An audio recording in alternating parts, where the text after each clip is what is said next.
মহরমের বয়ান ঘটনা হবে না, আজকে বয়ান হবে শুধুমাত্র মহরমের ঘটনা হওয়ার পরে ইমাম হুসাইন রাদিয়াল্লাহু তাআলা আনহুর যে মস্তক মুবারক, এই মস্তক মুবারকের যে কত সুন্দর সুন্দর কারামতগুলো ছিল, এই কারামতগুলো নিয়ে আপনাদের সামনে বক্তব্য উপস্থাপন করব। রাজি আছি না নাই বলেন? গভীর মনোযোগ, নীরব থাকবেন, কথা বলবেন না। এটা মহরমের মাস। এখন জবানটা ছেড়ে দিয়ে বলেন এটা কোন মাস? মহরমের মাসের আগে আর একটা মাস ছিল, ওই মাসের নামটা কি?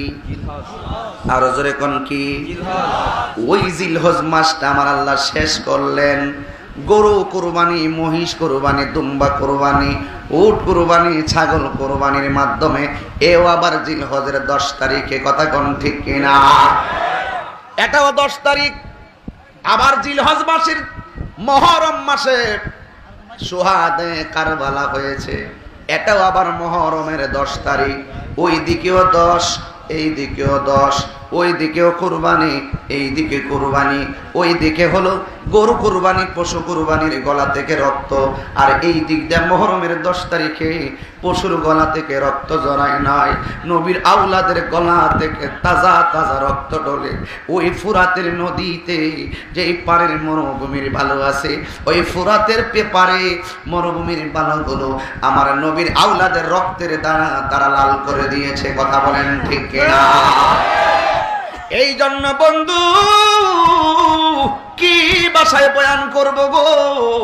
ওই মহরমের 10 তারিখে নবীর আওলাদের গলা থেকে রক্ত ঝরলো, আর আগের মাসে পশুর গলা থেকে রক্ত ঝরলো। ইয়া রাসূলুল্লাহ, নবী গো, ও মায়ার নবীজি, দুই রক্তের সাথে কি সম্পর্ক?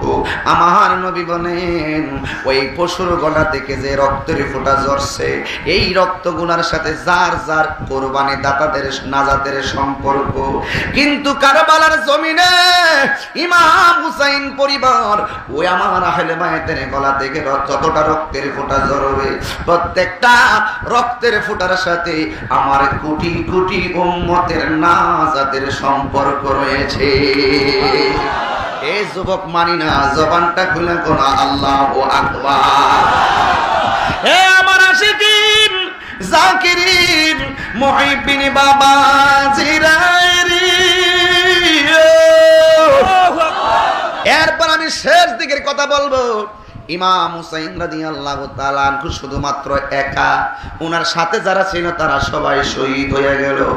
ইমাম হুসাইন রাদিয়াল্লাহু তাআলা আনহু যখন শহীদ হয়ে গেল, হযরত ইমাম হুসাইনের সঙ্গীরা যখন শহীদ হয়ে গেল, ইন দি মিন টাইমে ইমাম হুসাইন রাদিয়াল্লাহু তাআলা আনহু রাতের বেলা ঘুমাইলেন। 9 তারিখ দিবাগত রাত, রাতের বেলা যখন ঘুমাইলেন, ইমাম হুসাইন রাদিয়াল্লাহু তাআলা আনহু বিচলিত হয়ে সকালবেলা ঘুম থেকে উঠলেন। ইন দি মিন টাইমে ইমাম হুসাইন রাদিয়াল্লাহু তাআলা আনহু চিন্তিত হয়ে বসে আছেন। শহর বানো ডাক দিয়ে কয়, স্বামী কেন আপনি মনটা খারাপ কেন? সন্তান শহীদ হয়ে গেছে, এই মন জন্য বুঝি মন খারাপ করে আছেন? আলী আকবর শহীদ হইছে, এই জন্য কি মন খারাপ? 6 মাসের বাচ্চা আলী হযরত আলী আসগর শহীদ হয়ে গেছে, এই জন্য বুঝি মন খারাপ? আমার হুসাইন বলেন, না রে না, না রে না, আমি গত রাত্রে স্বপ্নে দেখলাম আমার ঘুমের ঘরে আমার নবী আমার সামনে আইসা একটা পেয়ালা লইয়া দাঁড়ায়া রইছে। আল্লাহু আকবার। আমার নবীজি পেয়ালা নিয়ে দাঁড়িয়ে আছেন। ইমাম হুসাইন রাদিয়াল্লাহু তাআলা আনহু বলেন, ওই পেয়ালা নিয়ে যখন দাঁড়িয়ে রইছে, আমার আর বোঝার বাকি নাই, আমি নিশ্চিত মনে করলাম আমার শাহাদাতের ঘন্টা বেজে যাচ্ছে। শহর বানো ডাক দিয়ে কই, স্বামী আপনি স্বপ্ন দেখেছেন? আমিও তো একটা স্বপ্নে দেখেছি। কই কি? আমি দেখলাম কারবালার জমিনে আউলা কেশে পাগল বেশে একটা মহিলা খেজুরের ডাল নিয়ে কারবালার ময়দান জারো দিতেছি। আমি জিগাইলাম, কে গো? খেয়ে আপনি এখানে মরুভূমি ঝাড়ু দিতেছেন, যেই ময়দানে শুধুমাত্র গলা কাটা লাশ আর রক্তের স্রোতধারা, আপনি খেয়ে কারবালার ময়দান ঝাড়ু দেন। ওই মহিলাটা ডাক দিয়া কয়, শহর বানু মা, আমারে তুমি চিনবা না, আমি গইলাম হাসান হুসাইনের আম্মা, জগতের মা ফাতেমা। আল্লাহু আকবার বলে। এই ফাতেমা কারবালার ময়দান ঝাড়ু দে, এর চাইতে কি কঠিন খবর হইতে পারি? ও শহর বানুরে, আমার সন্তানের গায়ে কোনোদিন ইটের আঘাত লাগে নাই, শুধু চুমার চুমা। আমার বাবাও দিছে চুমা, আমি নিজেও দিলাম চুমা। এই মরুভূমিতে খেসরাইয়া খেসরাইয়া আমার জাদু মনিরে নির্মম ভাবে শহীদ করে দিবি, এই জন্য আমি মা ওই খেজুরের ডাল দিয়া, আরেক রেওয়ায়াতে লেখে মাথার চুল দিয়া কারবালার কংক্রিট গুলো পরিষ্কার করে। অত্যন্ত কঠিন একটা খবর। এই যুবক, তোর যদি মুখে হাসি আসে মনে করবি তোর কপাল পোড়া। আমি যেই কথাগুলা বলতেছি খোদার কসম করে বলি, এই মুহূর্তে যদি কারবালা হইতো, আমি বাংলাদেশের বাড়ি ঘর বিক্রি কইরা নবীর আওলাদের মুখে বাংলার জমিনের পানি ঢেলে দিতাম। ঠিক কিনা বলো? এই জন্য কারবালার ঘটনা অনেক সহজ, কিন্তু যেই ময়দানে ইমাম আহলে পরিবার ছিল, এই ময়দানটা সহজ ছিল না। কথা কোন ঠিক কিনা? এই জন্য যারা ভুক্তভোগী তারা জানে নবীর আওলাদ গুলো কেমনে শহীদ হইয়া গেল। ও বন্ধুরে, ইমাম হুসাইন রাষ্ট্রে একা বসে আছেন। ও শহর বানো, তাবুর ভিতরে ঢুকো, ওই যে তাকাইয়া দেখো তারা পরপুরুষ, তাদের সামনে তুলে যাওয়া জায়েজ নাই। আমার বিষয়ের সাথে কারবালার ঘটনা মিলে গেছে, কারণ কারবালার শিক্ষাটা সম্পূর্ণ শিক্ষা। এই কারবালার ভিতরে পর্দার শিক্ষা আছে। ইমাম হুসাইন ডাক দিয়া বলেন, শহর বানু, তুমি পর্দার ভিতরে যাও, কারণ হলো একটাই, যারা তোমার সামনে এরা সবাই তোমার জন্য পরপুরুষ। মনে রাখবারে শহর বানু, আমি যদিও চলে যাব, কিন্তু তোমার জন্য নামাজ যেমন ফরজ, পর্দা করাও তেমন ফরজ। আমার মধ্যচরের মা, এই জন্যই তো আজকের মাহফিল কমিটিরা তোমাদের জায়গা আলাদা করেছে। তোমরা তোমাদের জায়গায় বসছো, আমরা আমাদের জায়গায় বসছি, কিন্তু এই পর্দা যেন শুধু একদিনের জন্য সীমাবদ্ধ না থাকে। আমাদের শয়নে স্বপনে সকাল সন্ধ্যায় পর্দার প্রয়োজন আছে না? না। এই জন্য শহর বানো তাবুর ভিতরে যাওয়ার আগে ডাক দিয়া কয়, স্বামী, আপনার নানা যখন দুনিয়া থেকে চলে যায়, আপনাকে তুলে গেছে আপনার আব্বার হাতে। আপনার আব্বা যখন চলে যায়, আমাদেরকে তুলে গেছে আপনার হাতে। এখন আমি জানতে চাই, আপনি যদি চলে যান, আমাদেরকে রেখে যাবেন কোথায়? জোরে কি সুবহানাল্লাহ বলতেন না? শহর বানো ডাক দিয়া কোথায় রেখে যাবেন? দেখেন কি উত্তর দেয়। ভাই বড় ধন রক্তের বাঁধন, যেই সংসারে বোন নাই, সমাজের মানুষ বলে ভাইয়ের কোনো কদর নাই। কারণ মা বাবার পরে যেই মানুষটা তোর জন্য বেশি কাঁদবে, ওই মানুষটা তোমার বোন। এই জন্য মাঝে মাঝে বোনের বাড়িতে যাইবা, স্বামীর বাড়িতে বোনটা গর্ব করে, অনেক আনন্দ করে। এই জন্য যুবক ভাইয়েরা, ভাইয়ের যদি কোনো টাকার প্রয়োজন হয়, মা বাবার পরে যেই মানুষটা ভূমিকা পালন করে, এই মানুষটা হলো তোর রক্তের বোন। এই জন্য বোনকে কোনোদিন তোমরা ঠকাইও না। এই জন্য বাবা আমার শহর বানো ডাক দিয়া কয়, হ্যাঁ স্বামী গো, আমাদেরকে আপনি কোথায় রেখে যাবেন? উনি ডাক দিয়া বলে, ও শহর বানো, তোমাদেরকে রেখে যাচ্ছি আমার বোন হযরতে জৈনবের কাছে। আল্লাহু আকবার বলেন। জৈনবের কাছে রেখে যাচ্ছি। আবার জৈনবকে ডাক দিলেন। শেষ কথা এখান থেকে না ধরলে ওয়াজ বুঝবেন না। এই জন্য বন্ধু, ওই জৈনবকে আনা হলো। সখিনা আসলেন, শহরবানু পাশাপাশি বসলেন। ইমাম হুসাইন রাদিয়াল্লাহু তাআলা আনহু ডাক দিয়া কয়, জৈনব, ও জৈনব রে, হে জৈনব, তোমারে আমি দুইটা কথা বলে দিয়ে যাই। আমি শুধুমাত্র একা বাকি আছি, কিন্তু আমার কাছে কথা দে রে বোন। ও বোন, কথা দে, আমার জৈনব রে কোনোদিন কষ্ট দিবি না। আমার কাছে কথা দে, আমার জয়নাল রে কোনোদিন কষ্ট দিবি না। আর একটা কথা দেখ, আমি যদি শহীদ হইয়া যাই, যতটা গলা থেকে রক্ত কারবালায় ঝরছে, এই রক্তের বিচার পৃথিবীর কোথায় দেওয়া লাগবে না, শুধুমাত্র আমার নানা জানের দরবারে আমাদের রক্তের বিচার দায়ের করবা। জোরে কি আল্লাহু আকবার বলতেন না? এই আমার আশিকিন জাকিরিন মুহিবিন বাবা আজিরাইরি, ওই জৈনব চোখের পানি ফালাইয়া কান্দে। ভাই আর বলতে হবে না গো ভাই। সাথে সাথে সখিনা এসে গেছে। সখিনা আসার পরে ইমাম হোসেন রাদিয়াল্লাহু তাআলা আনহু ডাক দিয়ে বলে, সখিনা আমি যখন কারবালায় চলে যাব, যদি আমি শহীদ হয়ে যাই, কথা দে গালের মধ্যে তো আঘাত করবি না, কথা দে আর কোনোদিন আমার জন্য তুই এমন ভাবে কষ্ট নিয়ে আমাকে দেখবি না, কথা দে কথা দে। কারণ নবীর আওলাদ কিন্তু দুনিয়ার বাচ্চারা চাইতে শাহাদতের মর্যাদাকে গ্রহণ করেছেন, কথা বলেন ঠিক কিনা? এই জন্য যুবক ভাইরা ইমাম হুসাইন রাদিয়াল্লাহু তাআলা আনহু ডাক দিয়া বলেন, ও শহরবানু, আমার আব্বার জুলফিকার তলোয়ারটা দাও, আমার নানা জানের জামাটা দাও, আমার একটা আমামা দাও। আমামা মানে হলো পাগড়ি। ওই পাগড়িটা ভিতরে ফালাইয়া যুদ্ধের হেলমেটটা লাগাইয়া সোজা কারবালার জমিনে গেছে। এখান থেকে ধরলাম তাইলে ওয়াজটা বুঝবেন রে বন্ধু। যেই মাত্র গিয়েছেন, ওনার শরীরে অনেকগুলা তীরের আঘাত, অনেকগুলা বল্লমের আঘাত, অনেকগুলা তলোয়ারের আঘাত, জর্জরিত হইয়া গেছে, গোড়াটারে একবারে ছিন্ন ভিন্ন করে ফালাইছে। ইমাম হুসাইন রাদিয়াল্লাহু তাআলা আনহু উনি ঘোড়া থেকে নিচে পড়ে গেলেন। যেই মাত্র পয়রা গেছেন বাবা, ওই মুহূর্তে হিন্দি মিন টাইম ইমাম হুসাইন রাদিয়াল্লাহু তাআলা আনহু মাটির ভিতরে পয়রা গেছে। হঠাৎ করে একটা বিয়াদব এতগুলো তীরের আঘাত ভিক্ষা রয়েছে, তীর এতগুলা তীরের আঘাত ঢুকে আছে গায়ের ভিতরে তীর।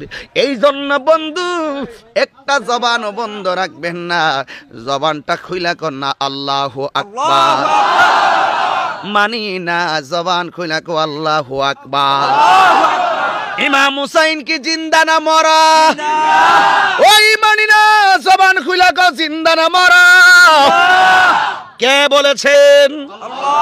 আল্লাহু লা ইলাহা ইল্লা হুয়াল হাইয়ুল কাইয়্যুম। আল্লাহ ছিলেন, আল্লাহ আছেন, আল্লাহ তাকবীর। ইমাম হুসাইন রাদিয়াল্লাহু তাআলা বুকের ভিতরে একটা বিয়াদব বসে গেছে। যেই মাত্র বসে গেছে, ওই মুহূর্তে ইমাম হুসাইন রাদিয়াল্লাহু তাআলা ডাক দিয়ে কয়, আমার শরীরের যেই কোনো জায়গায় তোরা চাপ মাইরাবো, শত তীর মারলি বাধা দেই নাই, অনেকগুলা পাথর দিয়া ডিল মারলি না করি নাই, বল্লম দিয়া ফার মারলি কষ্ট পাই নাই, তলোয়ার দিয়ে আঘাত করলি না করি নাই, কিন্তু বুকের মধ্যে এমন ভাবে ছাপ দিয়া বইস না। জিজ্ঞাসা করা হয়, বুঝছি তোমার বুঝি এখন বাহাদুরি শেষ? কয় না না না, বাহাদুরি শেষ না, আমার অন্য জায়গায় তোরা চাপ দিয়াব, কিন্তু আমার বুকের মধ্যে চাপ দিয়া বইস না। কারণ হলো একটাই, আমার এই বুকটা আমার নানার সিনা মুবারকের সঙ্গে 1000 বার ঘষা লাগছে।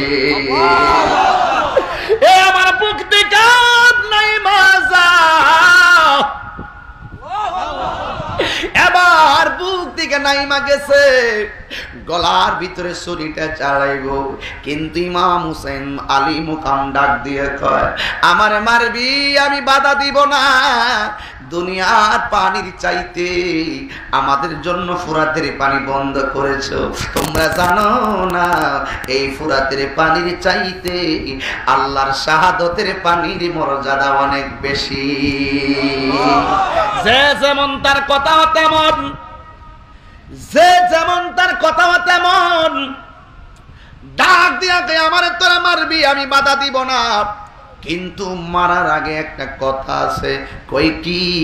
আমারে শুধু একটু সময় দে, আমি 2 রাকাত নামাজ আদায় করব। এই আওয়াজে মানি না, জোরে কো আল্লাহু আকবার। আল্লাহ বাঁচাইছে, আল্লাহ বাঁচাইছে। ওই দিন ওই এজিদের দলেরাও নামাজ পড়ছে। এখন ইমাম হুসাইন তাদের সঙ্গে নামাজ না পড়া আলাদা পড়লো কেন? আলাদা পড়ার উদ্দেশ্য হলো এদের নামাজ আর আমি হুসাইনের নামাজ এক নামাজ না। ঠিক কিনা? আল্লাহু আকবার বলেন। এদের নামাজ আমি হুসাইনের নামাজ এক নামাজ না। আমার নামাজে আল্লাহ খুশি, আমার নামাজে আমার নবী খুশি। আমার নবীর আহলে বায়াতের গলায় যারা ছুরি চালাই দেয় এরা ইমানদার নয়, এরা হলো মুনাফিক, বেঈমান। ঠিক কিনা?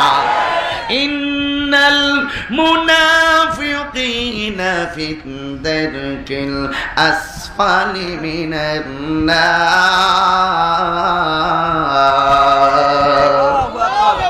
যারা আল্লাহ, যারা মুনাফিকি করে এদের জায়গা জান্নাতের ভিতরে নয়, এদের জায়গা হলো জাহান্নামের নিচে। এই জন্য ইমাম হুসাইন রাদিয়াল্লাহু তাআলা আনহু বলেন, এ বন্ধু, ও মধ্যচরের বন্ধুরা, জীবনে কত বন্ধু বন্ধু বললাম, কিন্তু বন্ধু ডেকেছি 1000 বার, একটা বার তো বন্ধু হিসাবে হাতটা মদিনার দিকে বাড়ায়া দিলা না। দাও দাও মদিনার দিকে হাত বাড়ায়া দাও, দাও দাও মদিনার দিকে কদম বাড়ায়া দাও, দাও দাও মদিনার দিকে জীবনটা কুরবানি দিয়ে দাও। আল্লাহর কসম করে বলি, আহলে বায়াত তোমাকে সারা জান্নাতে যাবে না।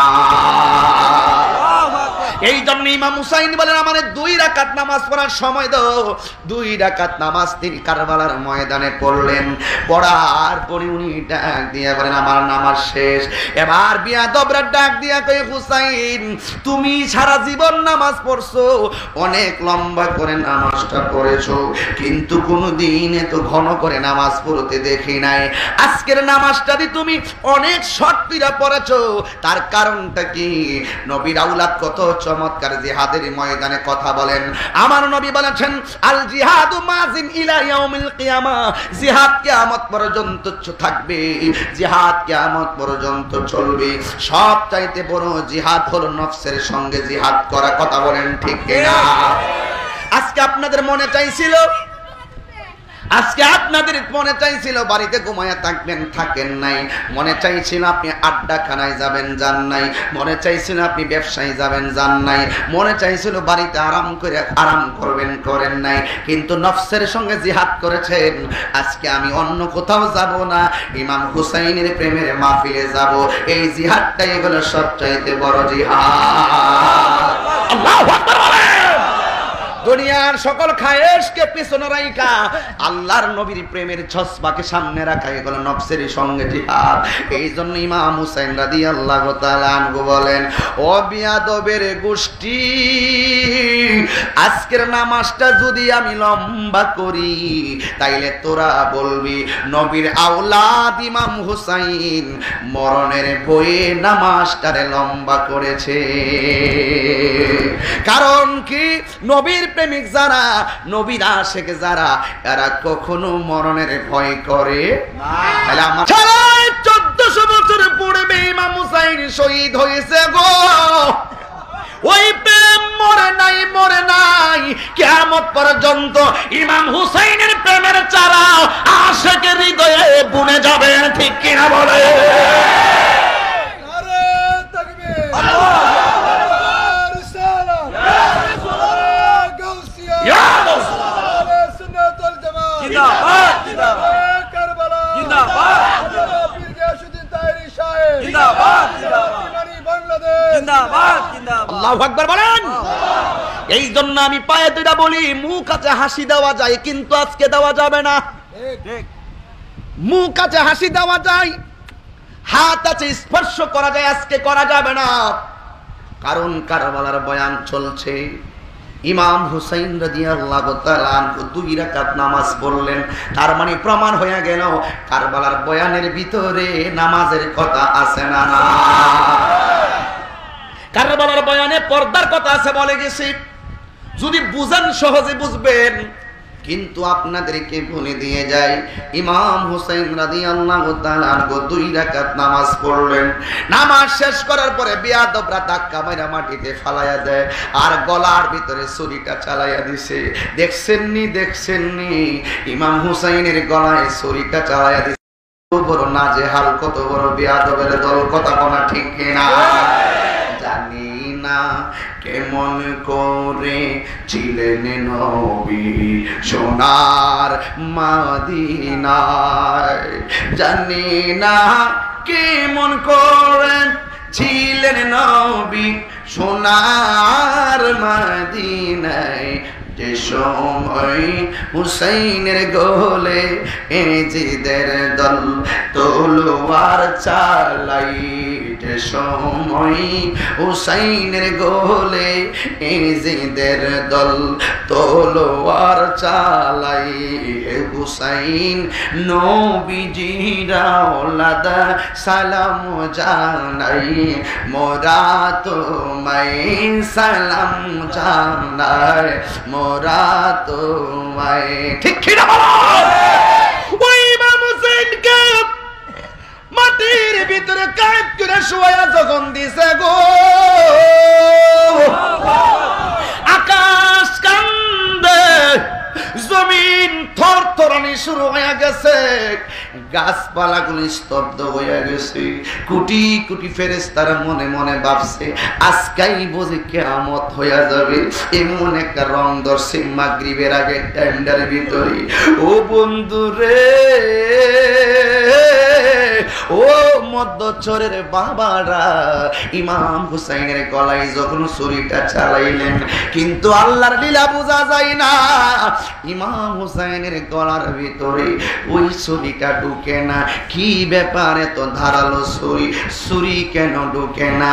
ইমাম হুসাইন রাদিয়াল্লাহু তাআলা আনহু বলেন, এই গলার ভিতরে ছুরি ঢুকবে না, কারণ আমার গলার ভিতরে আমার নানা জান 1000 বার চুমা দিয়েছে। আল্লাহু আকবার।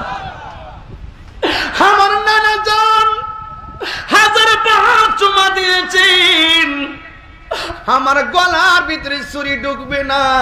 এরপর এদের মন গলে নাই, মুনাফিকের মন কোনোভাবে গলবে না। দেখছেন না হজের কথা কইছে হজরতে আমার সুন্নি জামাতের অতন্দ্র প্রহরী মিডিয়া ব্যক্তিত্ব, ওরা হজের কথা কইয়া আল্লামা শহীদ ফারুকের ঘরের মধ্যে ঢুকছে। এতগুলা কথা কইছে, এরপর মানে নাই, হাত পাও বাইন্দা আল্লামা শহীদ নুরুল ইসলাম ফারুকীকে তারা কারবালার মতন জবাই করে দিয়েছে। না জানি কোন দিন তাহিরের গলায় ছুরি চালায় দুঃখ নাই।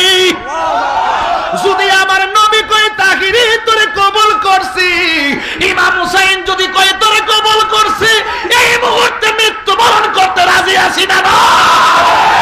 নারায়ে তাকবীর, আল্লাহু আকবার, নারায়ে রিসালাত, ইয়া রাসূলুল্লাহ, আহলে সুন্নাত ওয়াল জামাত, জিন্দাবাদ জিন্দাবাদ, শুহাদায়ে কারবালা, জিন্দাবাদ জিন্দাবাদ, পীর মুফতি গাউসউদ্দিন আত-তাহিরি সাহেব, জিন্দাবাদ জিন্দাবাদ। যে মাথায় হাত বুলিয়ে ঘুম পাড়াতেন আম্মা ফাতেমা, মায়ের পরশে জীবনে অনেকদিন ঘুমাইছি বালিশে, গরম লাগছে গরম।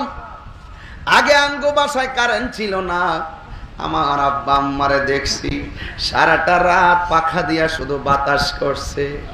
আগে কয়েল ছিল না, বন দিয়া বিড়া বানাইয়া কয়েল দিছে, মুরব্বীরা গড়ে দেন নাই। এইগুলা বললে লজ্জার কোনো কারণ নাই। এই পৃথিবীতে কেউ থাকবে না, বাকিটা হলো ইতিহাস, তাহিরি বলে দিয়ে যায়। কিন্তু আমার মারে দেখছি সারা রাত এইভাবে শুধু বাতাস করছে। তুই সন্তান বুইলা গেছ, কারবালার জমিনটা দেখ, ইমাম হুসাইনের মাথায় মা ফাতেমা হাত বুলাইয়া ঘুম পাড়াইয়া দিত।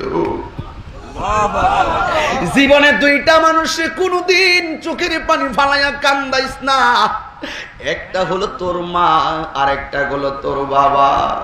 ওই হুসাইন রাদিয়াল্লাহু তাআলা আনহু কারবালার জমিনে গিয়া ও মার কথা বলে নাই যে মাথায় হাত বুলিয়ে ঘুম পাড়াতেন আম্মা ফাতেমাই, যে মাথায় হাত বুলিয়ে ঘুম পাড়াতেন আম্মা ফাতেমাই, সে গোলে এজিদের দল কেমন করে গোরাটা চালাই, সে মাথায় কেমন করে এজিদের দল ঘোড়াটা চালাই।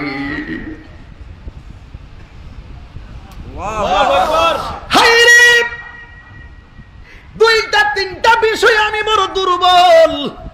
একটা হলো কবর হাসরের বয়ান, আর একটা হলো মা বাবার বয়ান, আর একটা হলো সোহাদায়ে কারবালার বয়ান। এই কথাগুলো বললে আমি হাসতে পারি না, আনন্দ করতে পারি না। এই কথাগুলো বললে কলিজাটা যেন ফাইটটা যায়। ইমাম হুসাইন রাদিয়াল্লাহু তাআলা আনহু বলেন, আমারে গলা দিয়ে ছুরি চালাইলে ও হাজী রুবেল সাহেব, বাবার নাম কি? আপনার নাম? এই যে দেখেন, একটা মুখের ভিতরে সবাই নীরব হয়ে গেছে। কারণ আমরা নীরব হইতাম না কেন? আমরা জানের জান আহলে বায়াত এদেরকে কারবালার ময়দানে শহীদ কইরা দিছে। আমরা তো ঠান্ডা মাথায় থাকতে পারি না, কথা বলেন ঠিক কিনা? এই জন্য যুবক ইমাম হোসেন ডাক দিয়া বলেন, আমার গলা দিয়ে ছুরি চালাইলে ছুরি ঢুকবে না, আমার পিছন দিক দিয়ে গলা বরাবর চালাও। হঠাৎ করে বিয়াদবরা ঘাড় দিয়ে ছুরি চালাইব, কিন্তু মুখটারে বালুর নিচে নিয়ে কানের নথি পর্যন্ত ঢুকাইয়া দিছে। বন্ধু ও মদ্দরসরের বাবারা, যখন বালুর নিচে মুখটা ঢুকাইয়া দিছে, ইমাম হুসাইনের গায়ের ভিতরে অনেকগুলা তীরের আঘাত আর বর্ষার আঘাত আর তলোয়ারের আঘাত। কোন রকম ভাবে মুখটা তুলছে, তুইলা ডাক দিয়া কয় আমারে মারবি, কোনো দুঃখ নাই, কিন্তু তোদের কাছে আমার শেষ একটা কথা আছে। কই কি কথা? কই আমারে তোরা জবাই করবি, কিন্তু আমার চেহারাটারে জাতা মাইরা বালুর নিচে না ঢুকাইয়া আমার চেহারাটারে আমার নানার রওজা মুবারকের দিকে ফিরাইয়া দে।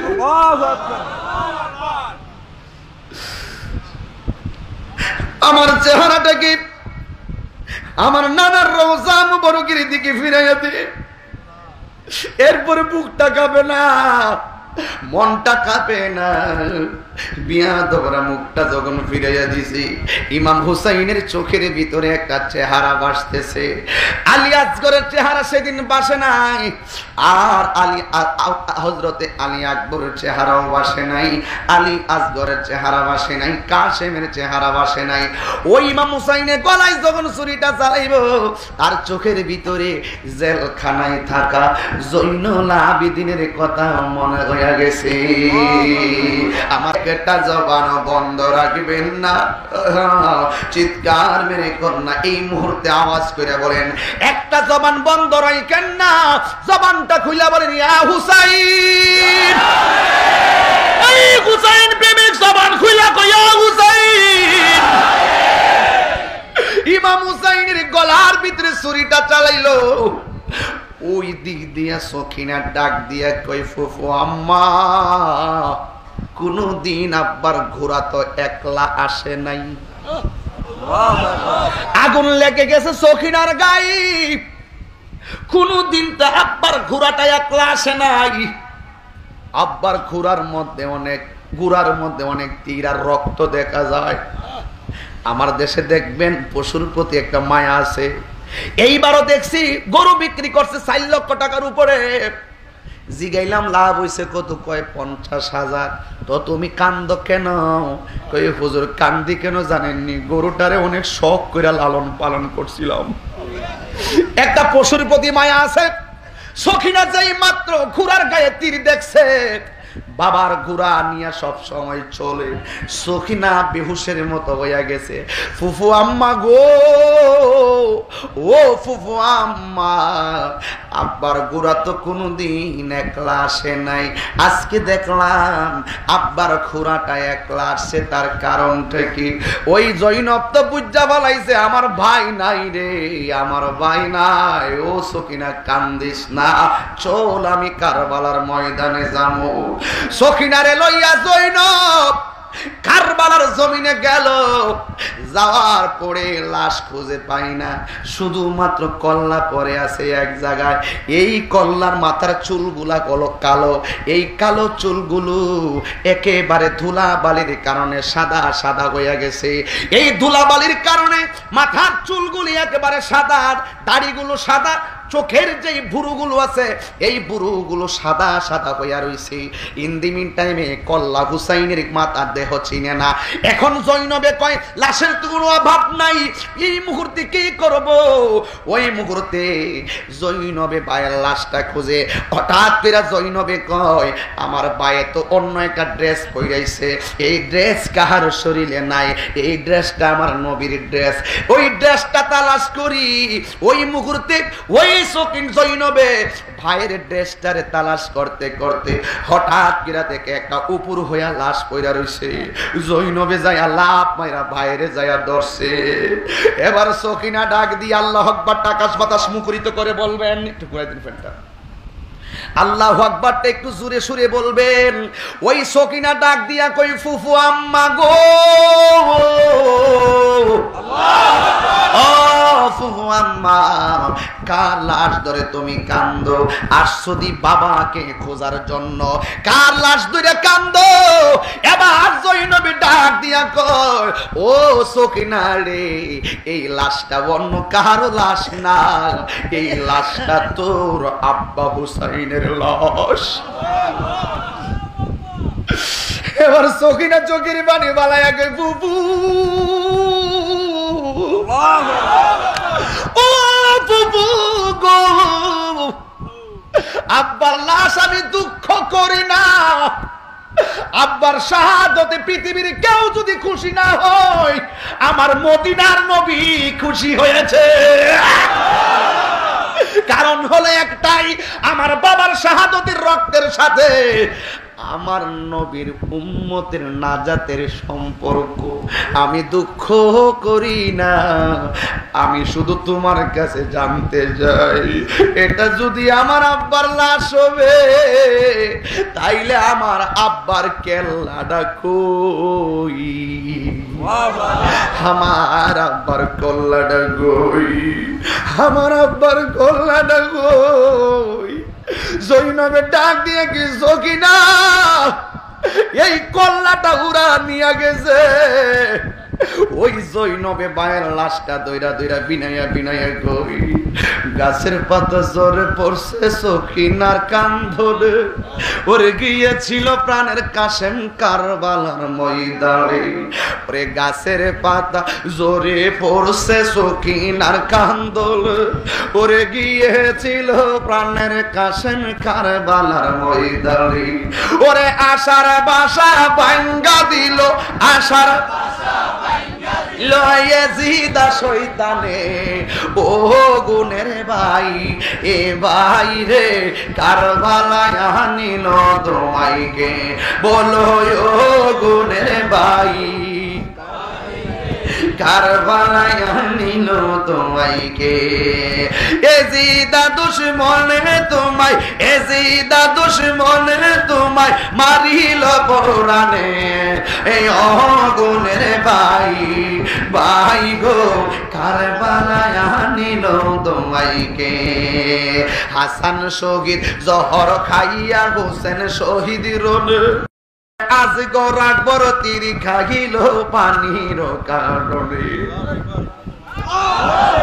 আরে হাসান শহীদ জহর খাইয়া হোসেন শহীদ রোল, ওরে আজ গরাক বড় তিরি খাইল পানির কারণে, ওরে জয়নালকে বন্দি করিল, জয়নালকে বন্দি রিল জয়নালীকে বন্দি করিল এজিদা শয়তানে ও গুণের ভাই ভাই গো নীল তোমাইকে বলো গুণের ভাই ভাই রে নীল তোমাইকে ওরে এজিদা দুশ্মনে তোমায় তোমায় মারিল পরানে ও গুণের ভাই কারবালায় আনিল তোমাইকে বলো ও গুণের ভাই ভাই রে কারবালায় নিল তোমাইকে একটা জবান বন্ধ রাখবেন না চিৎকার মেরে কন্যা আল্লাহু আকবার ও বন্ধুরি ও ভৈরবের বাবাজিরা যেই মাহফিলে যাই শুধু কয় কারবালার বয়ান করেন এটা মুহররমের মাস এই মাসে না করলে আর করব কোন সময় কিন্তু ইমাম মুসাইরের লাশ দইরা ওই জৈনবে যখন কান্দে সখিনা ডাক দিয়া বলে ও ফুফি আম্মা তোমার কাছে জীবনে কিছুই আমি চাই না ও ফুফি আম্মা তোমার কাছে কিছুই চাই না আমি তোমার কাছে আজকে একটা জিনিস চামু শুধুমাত্র দুইটা দাবি পূরণ করার জন্য সৈনবে ডাক দিয়া কয় সখিনা আজকে এই দিনে তুমি কি চাইবা ডাক দিয়া বলে ফুফু আম্মা গো আমি শুধুমাত্র তোমার কাছে আমার আব্বার কল্লাটা চাই এই কল্লা দিয়া তুমি কি করবা বিয়াদবরা তো কল্লা নিয়ে গেছে এবার সকিনা ডাক দিয়ে কই ফুফু আম্মা আব্বা যুদ্ধে আসার সময় আমি আমার আঙ্গুল দিয়া আব্বার দাড়ি গুলা খিলাল কইরা দিছি গো আব্বার কল্লাটা আইনা দাও আমি আমার জীবনের শেষবারের মতন আমার আব্বার দাড়ি গুলো আমি সকিনার আঙ্গুল দিয়া খিলাই করে দিব আর একটা দাবি কি ওই আর একটা দাবি হলো আমার আব্বা যুদ্ধের ময়দানে যাওয়ার সময় আমি সখিনার কপালে মধু মাখা একটা চুমা দিয়ে আসছিল ও ফুফু আম্মা আব্বার কল্লাটা শুধু আইনা দাও আমি যেন আমার আব্বার শেষবারের মতন একটা মধু মাখা চুমা দিয়ে বিদায় দিতে পারি না রে না সম্ভব না বিয়াদবরা তোমার বাবার কল্লা নিয়ে গেছে যে নিয়ে গেছে বর্ষার মাথায় করে এর নাম হলো ইবনে জিয়াদ যাইতে যাইতে একটা গাছের গোড়ায় গিয়া বসছে যাওয়ার সময় নবীর একটা সাহাবী যার নাম হলো হযরতে যায়েদ ইবনে আরকাম বলেন আমি দেখলাম আমার ঘর থেকে একটা কাফেলা যাইতেছে এই কাফেলাটা অন্য কেউ না এই কাফেলাটা হলো এমন একজন মানুষ যার হাতের মধ্যে একটা বর্ষা এই মনোযোগ যার হাতের মধ্যে একটা বর্ষার মাথার মধ্যে ইমাম হুসাইনের মস্তক মুবারক লইয়া রাস্তা দিয়া যায় তার পিছনে তারা সাঙ্গপাঙ্গরা ওই যায়েদ ইবনে আরকাম বলেন আমি ঘর থেকে তাকাইয়া দেখলাম এই তার সাথে যতগুলা মানুষ আছে মানুষের ভিতর থেকে কে যেন কোরআন তেলাওয়াত করতেছে কে যেন কোরআন তেলাওয়াত করে আমি সবার মুখে মুখে তাকাইলাম কিন্তু কাহারও মুখে কোরআন তেলাওয়াতের শব্দ উচ্চারণের দৃশ্য আমি দেখি নাই আমি কোরআনের সূরা কাহফের 9 নম্বর আয়াতটা আমি শুনতেছিলাম আল্লাহ কোরআনে বলেন আমি তাদের কাফেলার ভিতরে যখন ইবনে জিয়াদ হাতের মধ্যে বর্ষা নিয়া মাথা মুবারকটা বর্ষার মাথায় লাগাইয়া নিয়ে যাচ্ছে তার কাফেলার ভিতরে কোরআন তেলাওয়াতটা কোথায় আসে আমি কাউকে দেখলাম না ঠোঁট লড়াইতে এই কোরআন তেলাওয়াতটা হলো এই আয়াতটা সূরা কাহফের 9 নম্বর আয়াত আল্লাহ বলেন আম হাসিবিতা আন্না আসহাবাল কাহফি ওয়ার রাকিম কানু মিন আয়াতিনা আজাবা আল্লাহু আকবার أم حسبت أن أصحاب الكهف والرقيم كانوا من آياتنا عجبا الله أكبر এই আয়াতটা শোনা যায় সূরা কাহফের 9 নম্বর আয়াত। ইম্পর্টেন্ট কথা বলছি। ওই যায়েদ ইবনে আরকাম বলেন এতগুলো মানুষ কাহারও ঠুট লড়ে না, কিন্তু আয়াত শোনা যায়। হঠাৎ করে দেখলাম এই আয়াতটা আসতেছে ইমাম হুসাইনের কল্লা মুবারক থেকে। এই আওয়াজে মানে না, দুই হাত তুলে বল আল্লাহু আকবার। ওয়ালা তাহসাবান্নাল্লাযীনা কুতিলু ফি সাবিলিল্লাহি আমওয়াত বাল আহইয়াউ ইনদা রাব্বিহিম ইউরযাকুন।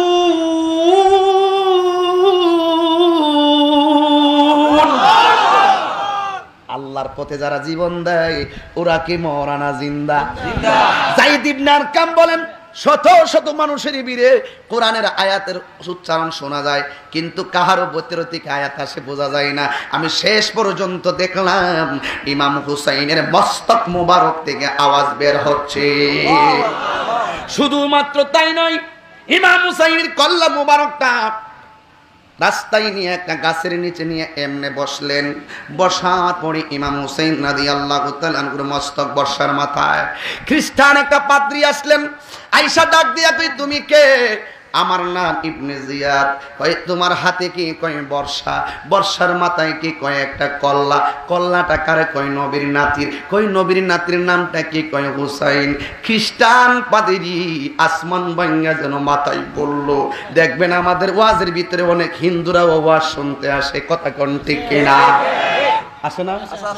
একটু খেয়াল করবেন, দেখেন অনেক হিন্দুরা আসে এবং অনেক হুজুরের কাছে হিন্দুরা পর্যন্ত পানি পরানতে যায়।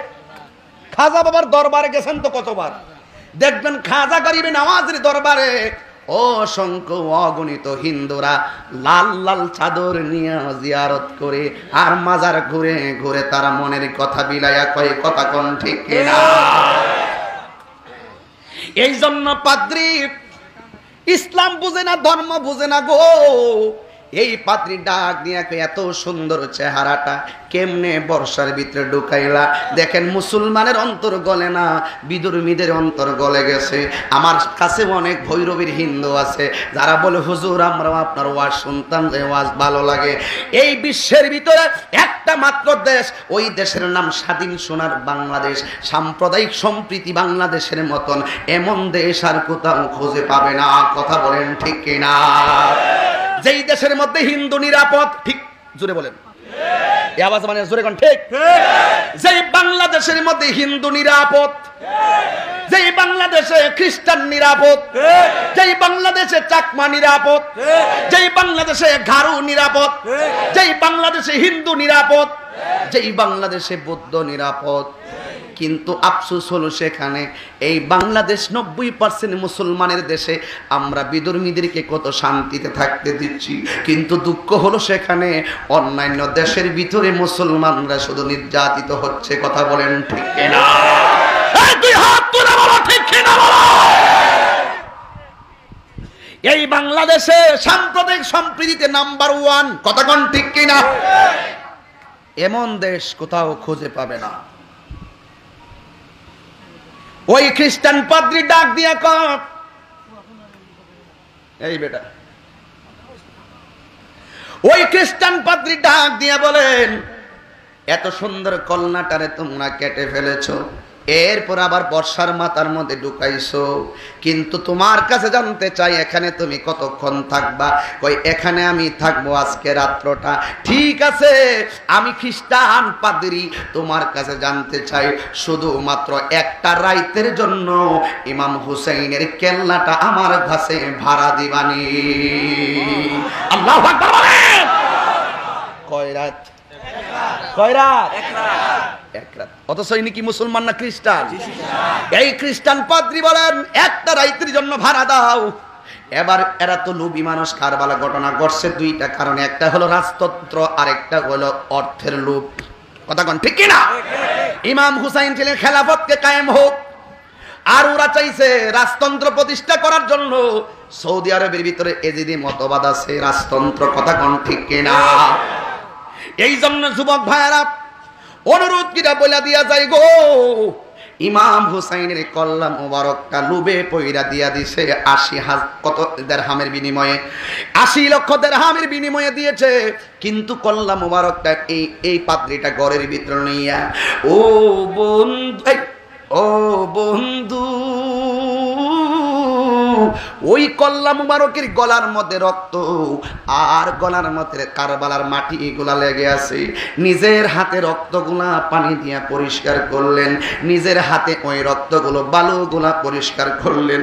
কিন্তু ইমাম হুসাইনের কল্লা মুবারকটা পরিষ্কার কইরা যেই মাত্র ঘরের ভিতরে নিলেন, নিয়া ওই কুরসার মধ্যে রাখলেন।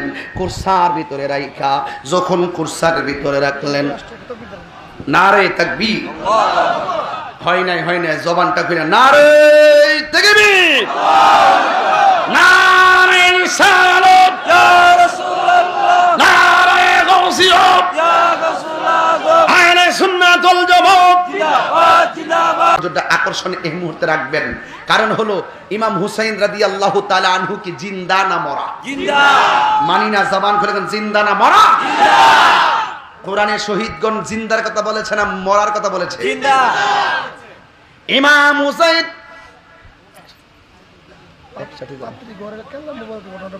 হ্যাঁ বলতেছি, ইমাম হুসাইন এদিকে আসতে, ইমাম হুসাইন রাদিয়াল্লাহু তাআলা আনহুর কল্লা মুবারক ওই ঘরের ভিতরে ঢুকাইলেন।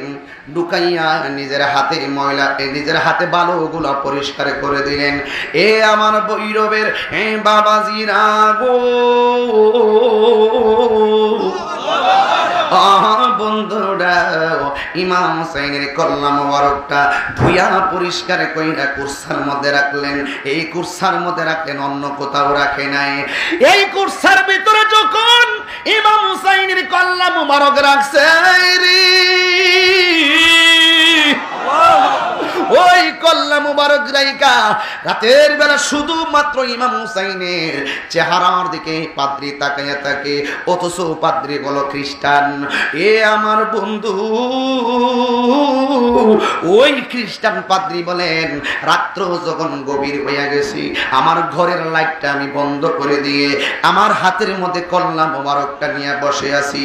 যেই মাত্র কল্লা মুবারকটা নিয়ে বসে রইলাম, হঠাৎ করে গভীর রজনীতে দেখলাম ওই ইমাম হুসাইনের কল্লা মুবারক থেকে একটা নূরের আলো বের হয়েছে। এই নূরের আলোটা শুধুমাত্র আমার ঘরের তুলি পর্যন্ত নয়, আমি তাকাইয়া দেখলাম এই নূরের আলোটা যাইতে যাইতে আসমান পর্যন্ত চলে গেছে। আল্লাহু আকবার! আসমান পর্যন্ত চলে গেছে। আর পাদ্রী আশ্চর্য হয়ে গেলেন। এবার কল্লা মুবারকটার বুকে জড়াইয়া সকালবেলা কল্লাটা নিয়ে আসলেন পাদ্রী ইবনে জিয়াদের কাছে। এবার ইবনে জিয়াদ ডাক দিয়া কই, কল্লাটা দাও। কয় না, এখনো দিব না, সময় বাকি আছে, আমি অপেক্ষা করতেছি এই রাস্তা দিয়ে কোনো হুসাইনি প্রেমিক আসে কিনা। হঠাৎ করে একজন মানুষ আসলেন, ডাক দিয়া কই, তুমি কি হুসাইনকে ভালোবাসো? কই হ্যাঁ আমি ভালোবাসি গো। কই আমি হইলাম খ্রিস্টান, তুমি হইলা হুসাইনি মুসলমান, তবে আমি খ্রিস্টানের একটা মনের কথা আছে, মানবানি। এ আমার আব্বাজিরা রে, ও বন্ধুরা, ইমাম হুসাইন রাদিয়াল্লাহু তাআলা আনহু কল্লা মুবারকটা হাতের মধ্যে লইয়া ডাক দিয়া বলেন, ও মুসলমান, হুসাইনি মুসলমান, আমি কল্লা এখন ইবনে জিয়াদের কাছে দিয়া দিব, কিন্তু দেওয়ার আগে ইমাম হুসাইনের কল্লাটা আমার হাতে রাখলাম, আর কল্লাটা দেওয়ার আগে আমি পাদ্রীকে নবীর কালিমা পয়রা মুসলমান বানায়া দাও। আর রাসূল আল্লাহু আকবার বলেন, ওই পাদ্রী কালিমা পয়রা মুসলমান হইয়া গেছে রে। আর ডাক দিয়া কই, শুনো শুনো, আমার বাড়িতে সম্পদের কোনো অভাব নাই, আমি আমার যা সম্পত্তি আছে সব সম্পত্তি আহলে বায়তের মহব্বতে আমি দান করে দিলাম। আল্লাহু আকবার! এবার ইমাম হুসাইনের কল্লা মুবারকটা নিয়ে শাহী মহলের ভিতরে ঢুকলো। ঢোকার পরে একজন মানুষ পিছনে পিছনে গেলেন। হুসাইন রাদিয়াল্লাহু তাআলা আনহুর একটা পাগল ইবনে জিয়াদের শাহী মহলে ঢুকলেন। ঢোকার পরে তিনি বলেন, আমি যখন ঘরের ভিতরে যাইয়া ঢুকলাম হঠাৎ করে আমি দেখলাম ইমাম হুসাইন রাদিয়াল্লাহু তাআলা আনহুর ঠোঁট মুবারকটা নড়াচড়া করতেছে। এই আওয়াজে মানি না, জোরে কর সুবহানাল্লাহ। জিন্দা না মরা? আরো জোরে জিন্দা না মরা? ওয়ালা তাকুলু লিমান ইউকতালু ফি সাবিলিল্লাহি আমওয়াত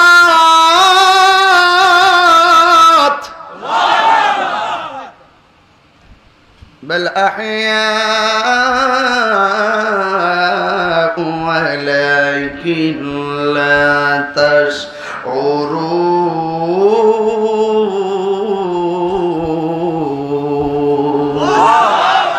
এবার প্রেমের খেলা চলছে।